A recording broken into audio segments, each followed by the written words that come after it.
Sveicināti visi, kas skatās šo video. Šodien jums parādīšu, kā nomainīt UCOS portālams dizainu. Tātad no sākuma ielogojamies unet.com. Kad esam šo izdarījuši, dodamies uz website manager, atrodam savu mājaslapu un spiežam kontrol paneru. Kad esam to izdarījuši, spiežam settings, ņemam pašu pirmo. Tad šeit var redzēt select desing, spiežam, un šeit var izvēlēties visādas dizains, foto tur, atšķirībā kāds būs jūsu webs. Mēs vienam paņem šito, spiež OK, noejam lejā, spiežam save.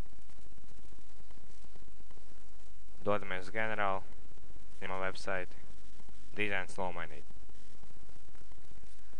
Paldies par uzmanību, iegrieždiet uforums.unri.lv noderīga informācija.